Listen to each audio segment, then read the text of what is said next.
Our planet is running a fever, and it's getting worse. Since the late 19th century, Earth's average temperature has risen by about 1.2 degrees Celsius.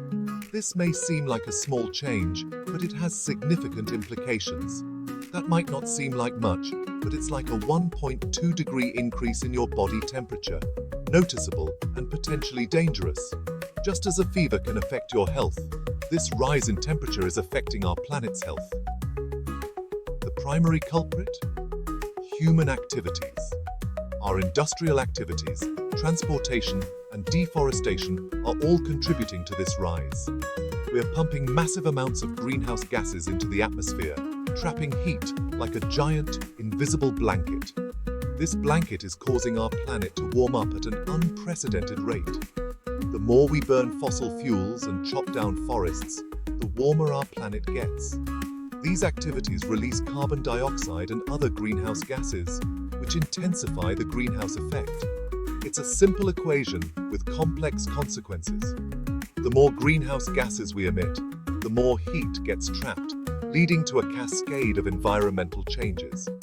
This isn't just about hotter summers, it's about disrupting the delicate balance of our planet's climate system. We're seeing impacts on ecosystems, wildlife, and human communities. We're already seeing more extreme weather events, shifting seasons, and rising sea levels. These changes are affecting millions of people around the world.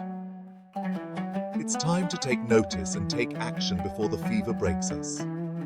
We need to reduce our carbon footprint, switch to renewable energy, and protect our forests to ensure a sustainable future for generations to come. Imagine our atmosphere as a cozy greenhouse, letting sunlight in and keeping some heat trapped inside to keep things warm, just like a blanket on a chilly night. Now, picture pumping that greenhouse full of extra gases. That's what we're doing with greenhouse gases, making it harder for heat to escape. Carbon dioxide, methane, and nitrous oxide are the main culprits, each playing a unique role in this warming scenario.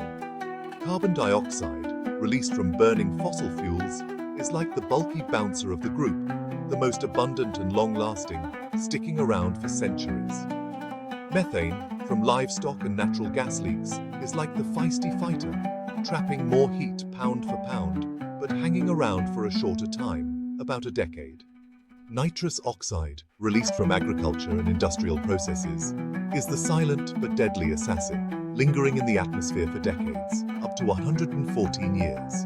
These gases are turning up the heat, and we're feeling the consequences in various ways. The more greenhouse gases we release, the warmer our planet gets, leading to a cascade of effects like melting ice caps, rising sea levels, and more extreme weather events, such as hurricanes and floods.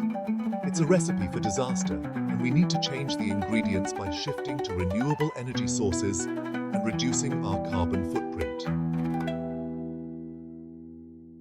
The polar regions, home to majestic glaciers that have stood for millennia, and vast ice sheets that stretch as far as the eye can see, are Earth's natural air conditioners. These icy expanses reflect sunlight back into space, playing a crucial role in regulating our planet's temperature and maintaining climate balance. But these icy giants are melting at an alarming rate, faster than scientists had predicted. As global temperatures rise, glaciers shrink and ice sheets break apart, sending massive chunks of ice into the ocean, contributing to sea level rise. It's like emptying countless ice cube trays into a glass. The water level rises dramatically. This melting ice contributes significantly to rising sea levels, threatening coastal communities, ecosystems, and even entire nations worldwide. But the consequences go beyond just rising waters and flooding. Melting permafrost, a layer of permanently frozen ground, releases methane, a potent greenhouse gas, creating a dangerous feedback loop. More warming leads to more melting, which leads to even more warming. It's a vicious cycle that we urgently need to break. Our future depends on it.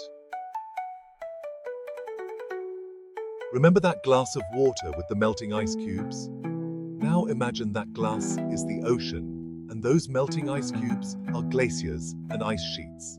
That's what's happening with rising sea levels. Since 1880, Global sea levels have risen by about 20 centimeters.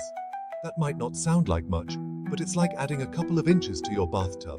It doesn't take long to make a big difference. And the rate of rise is accelerating.